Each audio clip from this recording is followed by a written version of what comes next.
Baik, di sini saya akan membuat video dari makalah yang pertama hingga makalah ke-6 untuk memenuhi salah satu tugas mata kuliah pengantar pendidikan, dan dosen pengampunya adalah Bapak Sumardi, dulu SPD MPD. Perkenalkan, nama saya Carliu dengan NIM 2401140129. Pada makalah kelompok 1 dengan materi perkiraan dan antisipasi terhadap masyarakat masa depan. Kita langsung pada pembahasannya. Yang pertama, A. Perkiraan terhadap masyarakat masa depan dalam bidang pendidikan. Perkiraan terhadap masyarakat masa depan dalam dunia pendidikan menunjukkan bahwa dunia pendidikan akan dipengaruhi oleh 4 faktor utama: globalisasi, perkembangan ilmu pengetahuan dan teknologi atau iptek, arus komunikasi, dan peningkatan kebutuhan tenaga profesional. Dan dari setiap pembahasan kita akan lebih memahami dan terhubung dengan realitas sehari-hari tentang dampak dari setiap faktor. Yang pertama, globalisasi dalam pendidikan. A. Pendidikan menjadi jembatan global. Pendidikan menjadi jembatan global, yaitu di masa depan pendidikan akan menjadi semakin terhubung secara global. Misalnya, salah satu siswa di Jakarta bisa berkolaborasi dengan siswa dari Korea atau Filipina atau dari negara yang lain. Yang kedua, standar pendidikan yang serupa di seluruh dunia. Dengan globalisasi, standar pendidikan di berbagai negara akan semakin seragam. Artinya, seorang lulusan dari Indonesia bisa dengan mudah bekerja di negara lain karena ijazahnya diakui secara internasional. Dan yang ke bagian C, persaingan dalam pendidikan global. Persaingan dalam pendidikan global adalah globalisasi juga membawa tantangan, yaitu persaingan. Negara dan universitas akan berlomba-lomba menarik siswa terbaik dari seluruh dunia. Dan yang kedua, perkembangan ilmu pengetahuan dan teknologi atau iptek. A. Teknologi pembelajaran berbasis Artificial Intelligence atau AI. AI akan semakin mendominasi dunia pendidikan. Misalnya, seorang siswa yang merasa kesulitan memahami matematika bisa mendapatkan bantuan dari bantuan asisten AI. Yang kedua, Big Data untuk meningkatkan pembelajaran. Data besar akan digunakan untuk memahami bagaimana siswa belajar. Dengan data ini, guru dapat mengetahui siswa mana yang membutuhkan lebih banyak bimbingan dan materi, mana yang dan apa yang dapat diperdalam. Yang C atau yang ketiga, kursus online terbuka untuk semua, di mana pembelajaran online akan semakin populer, terutama melalui MOOCS atau Movies Open Online kursus, atau siswa dari manapun bisa belajar dari universitas ternama tanpa harus pindah ke negara tersebut. Yang ketiga adalah arus komunikasi. Dan A atau yang pertama, akses informasi yang mudah, di mana di masa depan tidak akan ada lagi kendala akses terhadap informasi. Dengan internet yang semakin cepat dan mudah dijangkau, siswa dari pelosok pun bisa mengakses sumber belajar yang sama dengan mereka yang tinggal di kota besar. Bagian B atau yang kedua, kolaborasi global dalam proyek pendidikan. Perkembangan komunikasi memungkinkan siswa di berbagai negara bekerja sama dengan proyek-proyek global. Misalnya, mereka bisa bekerja sama dalam proyek penelitian tentang perubahan iklim atau pengembangan teknologi. Yang keempat, peningkatan kebutuhan tenaga profesional.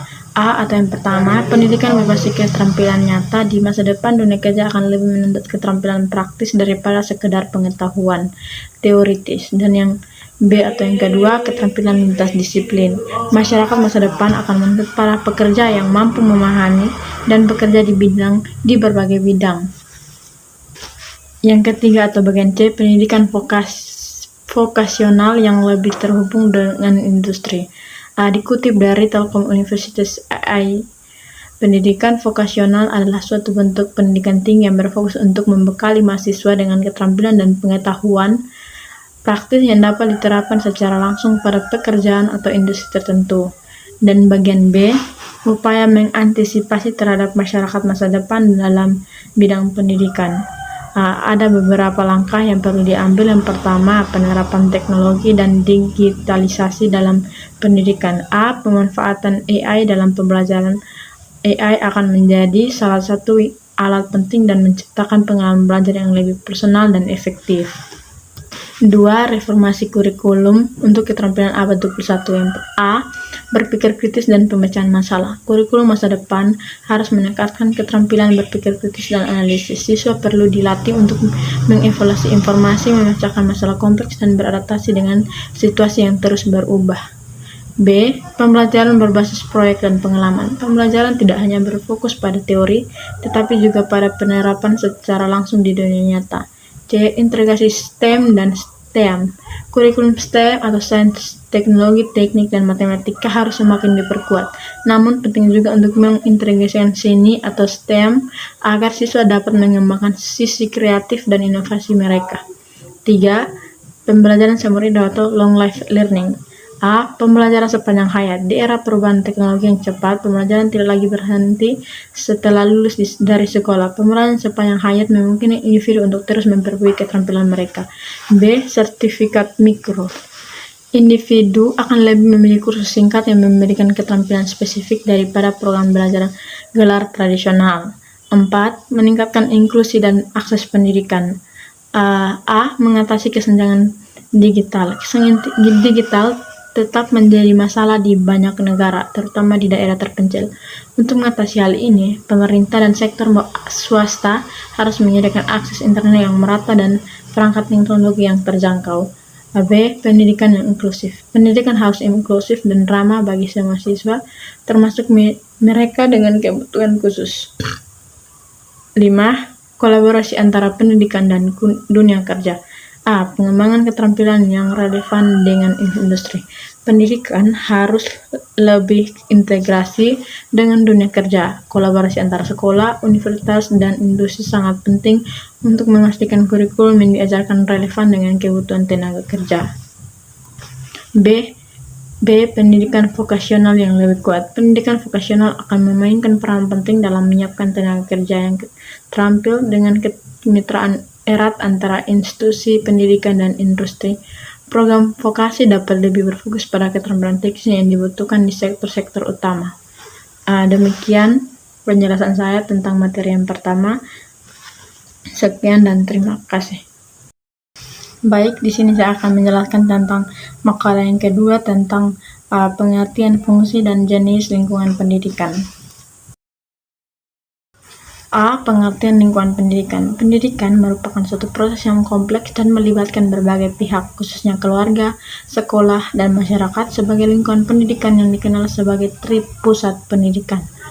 Menurut Startain atau ahli psikologi Amerika, yang dimaksud lingkungan meliputi kondisi dan alam dunia ini yang dengan cara-cara tertentu mempengaruhi tingkah laku kita, pertumbuhan, perkembangan, atau life process. Lingkungan pendidikan adalah segala sesuatu yang berada di sekitar proses pendidikan dan berpengaruh terhadap perkembangan peserta didik. Lingkungan ini mencakup seluruh aspek yang dapat mendukung atau mempengaruhi proses belajar, baik secara langsung maupun tidak langsung. B. Fungsi lingkungan pendidikan. Lingkungan pendidikan memiliki peran penting dalam menciptakan proses belajar yang positif. Fungsinya pun sangat beragam, di antaranya yang pertama, menyediakan sumber belajar. Lingkungan pendidikan yang baik akan menyediakan berbagai sumber belajar seperti buku, laboratorium, perpustakaan, dan fasilitas penunjang lainnya. Yang kedua, memotivasi siswa. Lingkungan pendidikan yang menyenangkan, nyaman, dan inklusif akan memotivasi siswa untuk belajar dengan lebih baik. Yang ketiga, mewujudkan keamanan.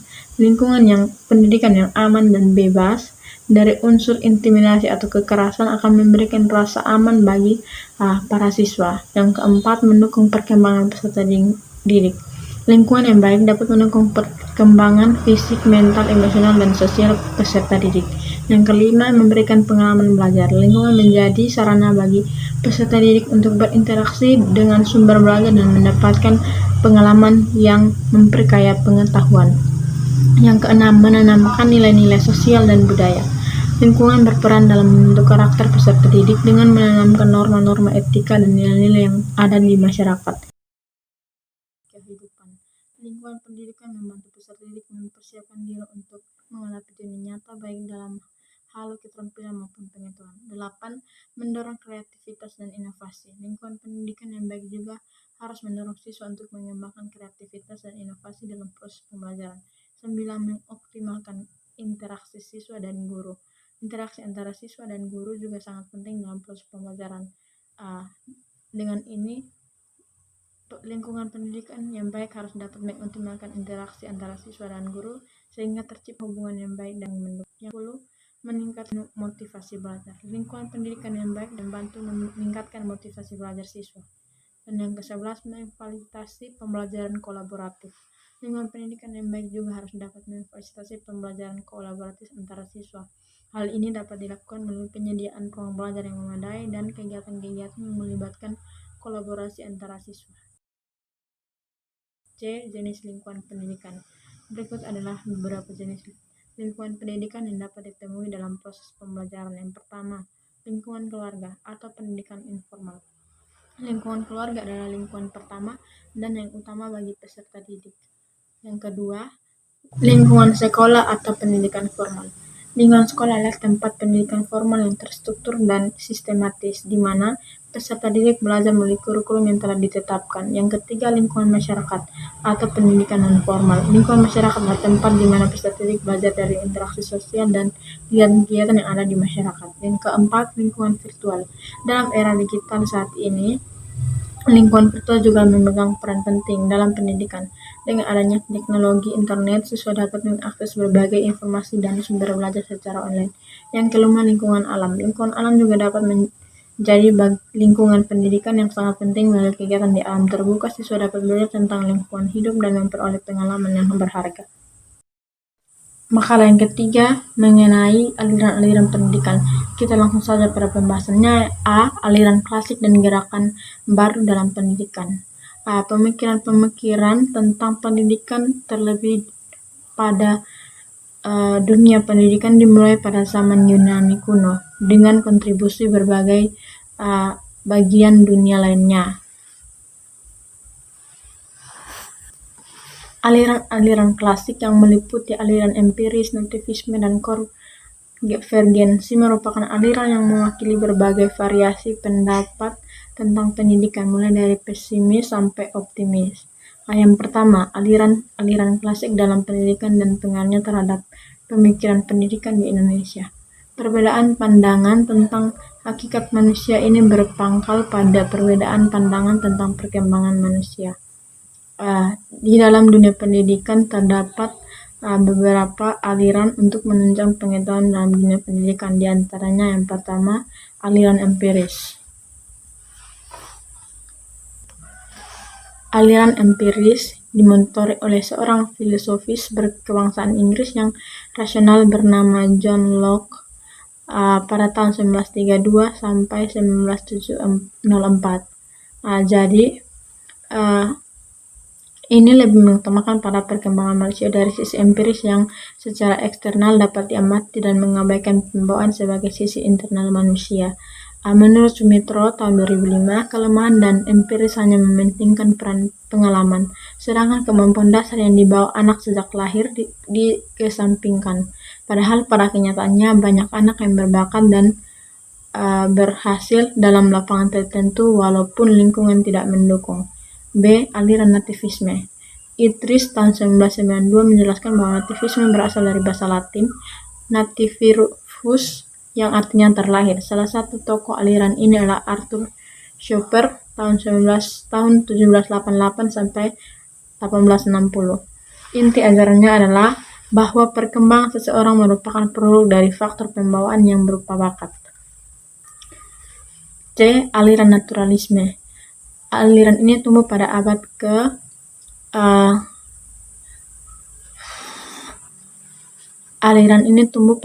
1712 sampai 1778 yang dipelopori oleh J.J. Rousseau.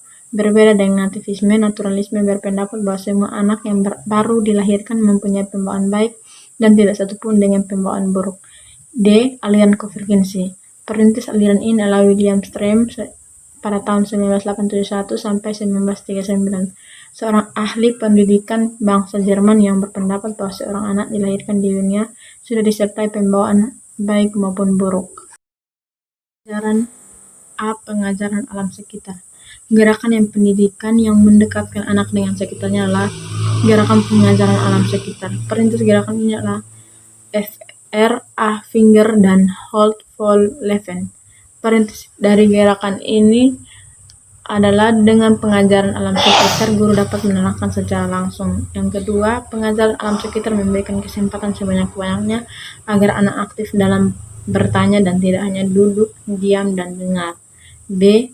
Pengajaran pusat perhatian. Pengajaran pusat perhatian dirintis oleh Ovid Deminat de Crowley pada tahun 1971 sampai 1932 dari Belgia dengan pengajaran melalui pusat-pusat minat. C. Sekolah kerja. Gerakan sekolah kerja dapat dipandang sebagai titik kumulasi dari pandangan-pandangan yang mementingkan pendidikan keterampilan dalam pendidikan. D. Rintisan pengajaran proyek. Dasar filosofis dan pedagogis dari pengajaran-pengajaran proyek diletakkan oleh Jones Dewey pada tahun 1859 sampai 1952. Namun pelaksanaannya dilakukan oleh pengikutnya, utamanya W.H. Kilpatrick pada tahun 1971. Pengaruh gerakan baru dalam pendidikan terhadap penyelenggaraan pendidikan di Indonesia. Gerakan baru dalam pendidikan tersebut berkaitan dengan kegiatan belajar mengajar di sekolah, namun dasar pemikirannya menjangkau semua segi dari pendidikan, baik aspek konseptual maupun operasional. Yang bagian B, dua aliran pokok pendidikan. Dua aliran pokok pendidikan di Indonesia itu dimaksud adalah perguruan kebangsaan taman siswa dan ruang pendidikan INS Kayu Tanam. Yang pertama, perguruan kebangsaan taman siswa didirikan oleh Ki Hajar Dewantara pada tahun atau lahir 2 Mei 1989 dengan nama Sumardi Suryamingrat pada tanggal 3 Juli 1932 di Yogyakarta, yakni dalam bentuk yayasan. Selanjutnya mulai didirikan Taman Indria, Taman Dewasa. A. Asas dan tujuan taman siswa. Perguruan kebangsaan taman siswa mempunyai tujuan asas perjuangan untuk menghadapi kolonial Belanda. Ketujuh asas tersebut adalah sebagai berikut. 1. Bahwa setiap orang mempunyai hak mengatur diri sendiri. Yang 2. Bahwa pengajaran harus memberi pengetahuan yang berfaedah. 3. Bahwa pengajaran harus berdasar pada kebudayaan dan kebangsaan sendiri. 4. Bahwa pengajaran harus tersebar luas sampai dapat menjangkau kepada seluruh rakyat. 5. Bahwa untuk pengajaran kemerdekaan hidup yang sepenuhnya. 6. Bahwa sebagai konsekuensi hidup dengan kekuatan sendiri. 7. Bahwa dalam mendidik anak-anak perlu keikhlasan lahir dan batin. B. Hasil-hasil yang dicapai. Prinsip dasar dari sekolah atau pendidikan taman siswa yang menjadi pedoman sebagai Pratapta Trikoka. Pratapta Trikoka memiliki unsur dari dalam bahasa Jawa, yaitu yang pertama Ingarsa Sung Tulada, yang di depan memberi teladan atau contoh. 2. Ingmatia Mangkarsa, di tengah membangun atau memberi semangat. Yang ketiga Tuturi Handayani, atau yang dari belakang memberi dukungan. Yang kedua, Ruang Pendidikan INS Kayu Tanam. 31 Oktober 1926, Indonesia Netherlands School didirikan di Kayu Tanam, Sumatera Barat. Awalnya dipimpin bapaknya dan lalu diambil alih oleh Moussa Jeffy. Jumlah murid pertama kali adalah 75 orang. A. Logis dan rasional. 2. Keaktifan atau kegiatan. 3. Pendidikan masyarakat. 4. Memperhatikan pembawaan anak. 5. Menentang intelektualisme. B. Hasil yang dicapai ruang pendidik INS Kayu Tanam. 1. Menciptakan sumber daya manusia.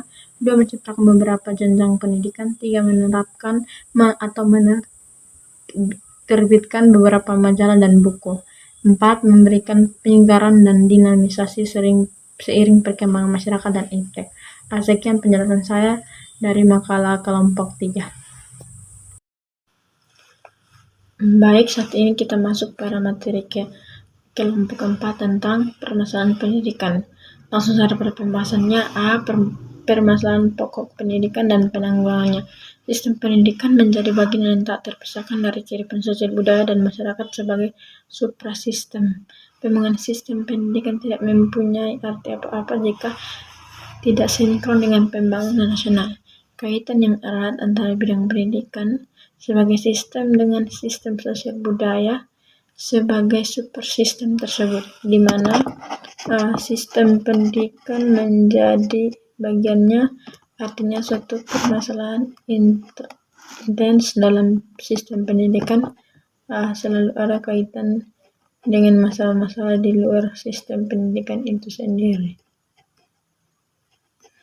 B. Jenis permasalahan pokok pendidikan. Ada 4 masalah pokok pendidikan yang telah menjadi kesepakatan nasional yang perlu diprioritaskan penanggulangannya. Masalah yang dimaksud yaitu 1. Masalah pemerataan pendidikan. Masalah pemerataan pendidikan adalah persoalan bagaimana sistem pendidikan dapat menyediakan kesempatan yang seluas-luasnya kepada seluruh warga negara untuk memperoleh pendidikan, sehingga pendidikan itu menjadi wahana bagi pembangunan sumber daya manusia untuk menunjang pembangunan. Landasan yuridis pemerataan pendidikan tersebut penting sekali. Artinya, sebagai landasan pelaksanaan upaya pemerataan pendidikan guna mengejar ketinggalan kita sebagai bangsa yang pernah dijajah oleh bangsa lain. 2. Masalah mutu pendidikan. Hasil belajar yang bermutu hanya mungkin dicapai melalui proses belajar yang bermutu. Jika proses belajar tidak optimal, sangat penting atau sangat sulit diharapkan terjadinya hasil belajar yang bermutu. Jika belajar yang tidak optimal menghasilkan skor ujian yang baik, maka hampir dipastikan bahwa hasil ujian belajar tersebut adalah semu. Artinya bahwa pokok permasalahan mutu pendidikan lebih terletak pada masalah pemerosotan pendidikan. 3. Masalah esensi pendidikan. Masalah esensi pendidikan mempersoalkan bagaimana suatu pendidikan mendayagunakan sumber daya yang ada untuk mencapai tujuan pendidikan. Jika penggunaannya hemat dan tepat sasaran, dikatakan efisiensinya tinggi. Jika terjadi yang sebaliknya, efisiensinya berarti rendah. Beberapa masalah efisiensi pendidikan yang penting ialah: A. Bagaimana tenaga kependidikan difungsikan. B. Bagaimana prasarana dan sarana pendidikan digunakan. C. Bagaimana pendidikan diselenggarakan. D. Masalah efisiensi dalam memfungsikan tenaga. 4. Masalah relevansi. Pendidikan mencakup sejauh mana sistem pendidikan dapat menghasilkan luaran yang sesuai dengan kebutuhan pembangunan, yaitu masalah-masalah seperti yang digambarkan dalam rumusan tujuan pendidikan nasional. Luaran pendidikan diharapkan dapat mengisi semua sektor pembangunan, yaitu yang beraneka ragam seperti sektor produksi, sektor jasa, dan lain-lain, baik dari segi jumlah maupun dari segi kualitas. Jika sistem pendidikan menghasilkan luaran yang dapat mengisi semua sektor pembangunan yang baik, yang aktual, yang tersedia, maupun yang potensial dengan memenuhi kriteria yang dipersyaratkan oleh lapangan kerja, maka relevansi pendidikan dianggap tinggi. C. Faktor-faktor yang mempengaruhi berkembangnya masalah pendidikan. 1. Kualitas tenaga pendidik. Salah satu faktor yang signifikan yaitu banyaknya guru yang kurang kompeten dan tidak mendapatkan pelatihan yang memadai yang berdampak pada kualitas pengajaran di kelas. Ketidakmampuan guru dalam menangani tugas dan tantangan yang dapat memperburuk situasi pendidikan. 2. Di satuan pendidikan, kondisi fisik dan sumber daya di satuan pendidikan juga berperan penting. Misalnya jumlah murid yang terlalu banyak dalam satu kelas, kurangnya sarana dan prasarana serta fasilitas dapat menghambat proses belajar mengajar. 3. Masalah sosial dan ekonomi. Masalah sosial dan ekonomi di lingkungan siswa juga mempengaruhi pendidikan. Siswa yang menghadapi masalah di rumah seperti konflik keluarga atau kemiskinan seringkali tidak fokus pada pembelajaran. Selain itu, perundungan di sekolah dapat mengurangi motivasi siswa untuk belajar. 4. Perkembangan ilmu pengetahuan dan teknologi atau iptek.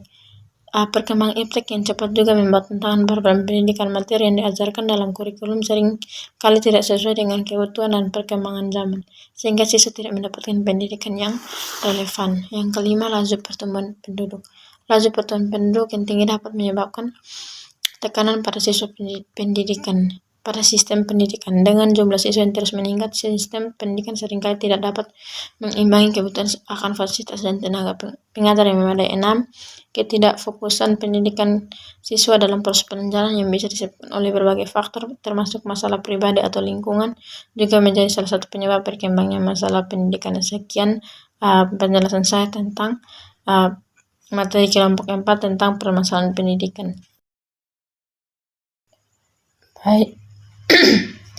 Baik, selanjutnya saya akan membahas pada makalah yang kelima tentang sistem pendidikan nasional.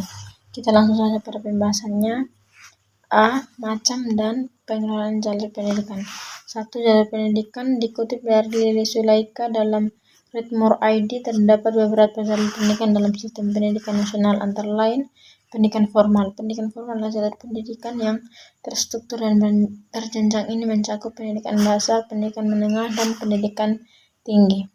B. Pendidikan non-formal. Pendidikan non-formal merupakan jalur pendidikan di luar pendidikan formal yang dapat dilaksanakan secara terstruktur dan berjenjang. Contoh, kursus pelatihan, program pelatihan, kursus pelatihan, dan program pelatihan keterampilan. C. Pendidikan informal. Pendidikan informal adalah jalur pendidikan yang berlangsung dalam keluarga dan lingkungan. Dua macam-macam pendidikan. Macam pendidikan di Indonesia dibagi berdasarkan kekhususan tujuan pendidikan dari suatu satuan pendidikan. Berikut adalah macam-macam pendidikan yang ada. Pendidikan umum. Pendidikan umum ini berfokus pada perluasan pengetahuan dan bertujuan untuk melanjutkan ke jenjang pendidikan yang lebih tinggi. Contoh SD, SMP, SMA.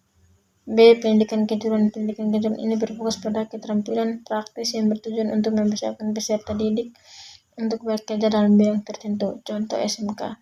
C. Pendidikan akademik. Pendidikan akademik ini berfokus pada penguasaan disiplin ilmu pengetahuan tertentu untuk bertujuan pengembangan keilmuan. Contoh program sarjana dan pasca sarjana. D. Pendidikan profesi. Pendidikan profesi ini berfokus pada keahlian profesional dan bertujuan untuk mempersiapkan peserta didik untuk menggeluti suatu profesi. Contoh, program profesi dokter, program profesi guru, dan lain-lain. Pendidikan vokasi. Pendidikan vokasi ini berfokus pada keahlian terapan dan bertujuan untuk mempersiapkan peserta didik untuk memiliki pekerjaan dengan keahlian spesifik. Contoh, program diploma. F. Pendidikan khusus. Pendidikan khusus ini berfokus pada kebutuhan khusus peserta didik dan bertujuan untuk memberikan pendidikan yang sesuai untuk peserta didik dengan kebutuhan khusus. Contoh SLB atau sekolah luar biasa. G. Pendidikan keagamaan berfokus pada pengetahuan dan keterampilan keagamaan untuk mempersiapkan peserta didik dalam menjalankan peran keagamaan. Contoh pesantren, seminari, dan lain-lain. H. Pendidikan layanan khusus. Layanan khusus berfokus pada peserta didik di daerah terpencil atau terdampak bencana alam, bertujuan untuk memberikan akses pendidikan dalam situasi khusus. Contoh program pendidikan darurat. 3. Pengelolaan jalur pendidikan nasional. Menurut Triwiyanto dalam buku Data Kelola Pendidikan Nasional 2021, terdapat berbagai macam kesulitan terkait dengan pengelolaan pendidikan menjadi penghambat tercapainya tata kelola pendidikan yang mampu mendorong peningkatan mutu pendidikan. Pengelolaan yang baik akan berdampak positif terhadap peningkatan mutu pendidikan. Krisis dalam sistem pendidikan nasional dapat dilihat dari tata kelola kurikulum, tata kelola untuk menjaga siswa yang sejahtera dan bahagia, tata kelola guru yang profesional, transparansi, partisipasi, dan akuntabilitas, tata kelola anggaran pendidikan. B. Upaya pengembangan dan perkembangan sistem pendidikan. 1. Upaya pengembangan. Terdapat beberapa poin penting mengenai upaya pengembangan sistem pendidikan nasional, antara lain perluasan akses pendidikan. Upaya pertama dalam pendidikan adalah memastikan bahwa pendidikan dapat diakses oleh seluruh lapisan masyarakat. B. Peningkatan kualitas pendidikan mencakup perbaikan kurikulum dan peningkatan pelatihan bagi para pendidik. Guru-guru memegang penting dalam pembentukan masa depan generasi muda. C. Pemberdayaan guru. Guru merupakan ujung tombak dari pengembangan pendidikan. D. Kesiapan untuk era digital. Era digital telah tiba dan pendidikan juga harus menyesuaikan diri. Pengembangan pendidikan di Indonesia mencakup integrasi teknologi informasi dan dalam proses belajar. E. Pendidikan vokasi dan kejuruan. Selain formal, pendidikan vokasi dan kejuruan mendapatkan perhatian lebih besar. F. Kerjasama dengan dunia usaha. Dapat memastikan bahwa kurikulum dan program pendidikan selaras dengan kebutuhan industri. 2. Perkembangan sistem pendidikan. Berdasarkan OACR tahun 2024 dalam Redmore ID, pendidikan yang lebih teratur di Indonesia bermula dari zaman kerajaan Hindu-Buddha, di mana adanya pertukaran pelajar antara murid-murid atau kaum pelajar dari kerajaan-kerajaan ini dengan kerajaan-kerajaan di India dan Asia Tenggara lainnya. Pada masa ini, perjuangan Ki Hajar Dewantara sangat besar hingga berlanjut pada masa reformasi yang menjadikan pendidikan sebagai alat pembangunan nasional. Sekian penjelasan singkat dari saya. Baik, di sini saya akan menjelaskan pada materi kelompok 6 tentang pendidikan dan pembangunan. Kita langsung saja pada esensi dan sumbangan dalam pendidikan. Penjelasan mengenai esensi masing-masing dan hubungan antara keduanya. 1. Esensi pendidikan. Pengembangan sumber daya manusia. Pendidikan berfungsi untuk mengembangkan potensi individu baik dalam aspek kognitif, afektif maupun psikomotorik. B. Melalui pendidikan, individu diberdayakan untuk berpikir kritis, mengambil keputusan yang tepat, dan berpartisipasi aktif dalam kehidupan sosial, ekonomi, dan politik. Pendidikan juga menanamkan nilai-nilai norma dan etika. C. Inovasi dan kreativitas. Mendorong inovasi dan kreativitas untuk dalam menghadapi tantangan dan perubahan zaman. D. Kesetaraan dan keadilan sosial. Pendidikan menciptakan kesejahteraan, kesempatan bagi semua individu terlepas dari latar belakang sosial, ekonomi, dan budaya. 2. Esensi pembangunan. Peningkatan kualitas hidup. Pembangunan bertujuan untuk meningkatkan kualitas hidup masyarakat melalui penyediaan kebutuhan dasar seperti pendidikan, kesehatan, dan infrastruktur. B. Pertumbuhan ekonomi berkelanjutan. Pembangunan yang berkelanjutan menciptakan lapangan kerja, meningkatkan pendapatan, dan mendorong pertumbuhan ekonomi. C. Keadilan dan partisipasi. Pembangunan yang efektif harus melibatkan partisipasi masyarakat dalam proses pengambilan keputusan. D. Ketahanan masyarakat. Pembangunan yang berkelanjutan juga mencakup ketahanan terhadap krisis baik yang disebabkan oleh faktor ekonomi, sosial, maupun lingkungan. 3. Hubungan antara pendidikan dan pembangunan. Sebagai motor pembangunan, pendidikan yang baik menghasilkan tenaga kerja yang terampil dan kompeten. B. Pembangunan yang mendukung pendidikan, investasi dalam infrastruktur pendidikan seperti sekolah dan pelatihan guru. C. Sinergi untuk bertujuan bersama. Kiranya harus bersinergi untuk mencapai pembangunan keberlanjutan. 4. Tantangan esensi dan sumbangan dalam pendidikan. Keterbatasan akses pendidikan menjadi hal yang utama seseorang dalam menjalankan pendidikan. B. Ketidakmampuan ekonomi. Biaya internet yang tinggi tidak terjangkau oleh masyarakat penghasilan rendah. C. Kesenjangan detail. Perbedaan teknologi antara kota besar dan kecil menyebabkan ketimpangan akses. 5. Upaya dalam mengatasi tantangan esensi dan sumbangan pendidikan. Pendidikan akses dan infrastruktur. B. Pengembangan kualitas guru. C. Pemberian bantuan dan beasiswa. B. Pembangunan sistem pendidikan. 1. Definisi pendidikan. Dapat didefinisikan sebagai proses pembelajaran yang berlangsung sepanjang hidup yang mencakup pengembangan, pengetahuan, keterampilan, dan sikap. 2. Definisi pembangunan merujuk pada proses perubahan yang diarahkan untuk meningkatkan kualitas hidup masyarakat dan memfasilitasi pertumbuhan ekonomi, sosial, dan budaya. 3. Hubungan antara pendidikan dan pembangunan dan memiliki hubungan yang erat dan saling mempengaruhi. Pendidikan sebagai pendorong pembangunan yang berkualitas menghasilkan individu yang lebih terampil dan produktif dan berkontribusi pada pertumbuhan ekonomi, inovasi, dan kemampuan masyarakat untuk beradaptasi dengan perubahan. B. Pembangunan yang mendukung pendidikan. Infrastruktur dan kebijakan pemerintah yang mendukung akses dan kualitas pendidikan sangat penting. 4. Tantangan dalam pendidikan dan pembangunan. Beberapa tantangan yang dihadapi dalam konteks pendidikan dan pembangunan meliputi ketidakmerataan akses pendidikan terutama di daerah pedesaan dan terpencil. B. Kualitas pendidikan bervariasi yang berdampak pada kemampuan lulusan dalam memasuki pasar kerja. C. Pengaruh sosial, budaya, dan ekonomi yang dapat menghambat berpartisipasi dan kebebasan pendidikan. Sekian penjelasan dari saya. Semoga apa yang saya sudah jelaskan dari makalah pertama hingga ke-6 dapat berguna untuk masa depan. Sekian dan terima kasih.